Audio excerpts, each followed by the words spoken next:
बागेश्वर धाम के पीठाधीश्वर धीरेंद्र कृष्ण शास्त्री का बयान इन दिनों चर्चा में है। दरअसल धीरेंद्र शास्त्री के मुताबिक अब देश में फ्रेंड जिहाद शुरू हो गया है। धीरेंद्र शास्त्री ने कहा कि भारत में थूक जिहाद, मूत्र जिहाद, लैंड जिहाद, लव जिहाद के बाद एक और जिहाद का इजाद हुआ है। उत्तर प्रदेश के सूर्या की जो घटना हुई है वो दोस्त जिहाद था। धीरेंद्र शास्त्री के इस बयान के बाद राजनीतिक प्रतिक्रियाएं आ रही हैं। सुनिए एनडीए नेता धीरेंद्र शास्त्री के बयान से कितना इत्तेफाक रखते हैं। शास्त्री जी ने सही कहा है कि ये अब नया एक जिहाद, दोस्ती करके उसके बाद से रेप करो, अत्याचार करो, अन्याय करो, हत्या करो। अब इस ढंग की जो बातें आ रही हैं, ये सचमुच में उन्होंने एक जो नाम दिया है दोस्ती जिहाद, अब इस ढंग की घटनाएं भी सामने आ रही हैं।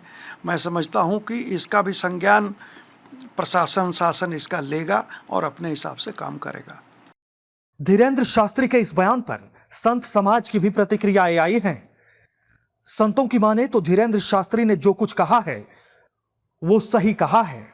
हम समर्थन करते हैं और निश्चित रूप से जिस प्रकार से लैंड जिहाद, लव जिहाद, थूक जिहाद की घटनाओं के बाद ये फ्रेंड जिहाद का इजाद हुआ है और गाजियाबाद के शूर्य की जिस प्रकार से निर्मम हत्या ईद के दिन की है, ये पूरा देश का हिंदू समाज इससे चिंतित है। संत समाज चिंतित है। हिंदू समाज को अपने नवयुवकों को, नवयुवतियों को सावधान रहने की आवश्यकता है। केवल ये लोग दोस्ती के नाम पर ऐसे नवयुवकों की हत्या करने पर उतारू हो गए। सराहनीय कदम है और धीरेंद्र शास्त्री जी समय समय पर समाज में जो इस प्रकार की घटना है उस पर वो बयान देते हैं और धर्माचार्यों का ये दायित्व तो बनता है समाज को मार्गदर्शन देना। और मेरा सरकार से और राजनेताओं से भी आग्रह है कि दोनों धर्मों के बड़े धर्माचार्यों की एक ज्वाइंट मीटिंग होनी चाहिए। इस प्रकार से लैंड जिहाद, लव जिहाद, थूक जिहाद ये चल रहा था, अब ये फ्रेंड जिहाद जो आया है, तो ये जो घटना गाजियाबाद में हुई है, तो योगी सरकार ने एक अच्छा कदम उठाया, टीट फॉर टैट जैसे को तैसा। जिन लड़कों ने इस घटना को एक ऐसे पवित्र त्योहार के दिन, जो मुसलमानों का बकरीद का बड़ा त्योहार है, उसको अंजाम दिया, तो उसका वही अंजाम हुआ। और इस प्रकार की घटनाओं पर समाज में जो धर्माचार्य है, मेरा ये मानना है, उनकी दोनों की ज्वाइंट मीटिंग करके समाज में भी एकता का संदेश देना चाहिए। जबकि उनके इस बयान पर ऑल इंडिया इमाम एसोसिएशन के प्रेसिडेंट मौलाना साजिद रशीदी भड़क गए हैं और क्या कुछ कह रहे हैं, सुनिए।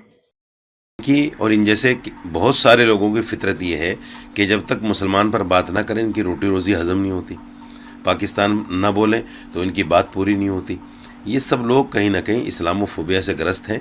मुसलमानों की नफ़रत इनके दिल में बैठ चुकी है। हालांकि कुछ पहले इनके बयानात अच्छे आने शुरू हो गए थे, देश को बचा लो नहीं तो अनर्थ हो जाएगा, फलां होगा, ये होगा, गलत हाथों में देश है, इस तरह की बातें कर रहे थे। अब फिर हो सकता है कोई दबाव उबाव किसी तरह का हो, फिर इसी तरह के बयान देने शुरू कर दिए। मैं इस बयान की निंदा करता हूँ। बहरहाल धीरेंद्र शास्त्री के फ्रेंड जिहाद वाले बयान के बाद यह मुद्दा चर्चा का विषय बन गया है। दिल्ली से सटे खोड़ा में बकरीद के दिन सूर्या की हत्या कर दी गई थी। उसके बाद से ही नेता और धीरेंद्र शास्त्री के बयान आ रहे हैं।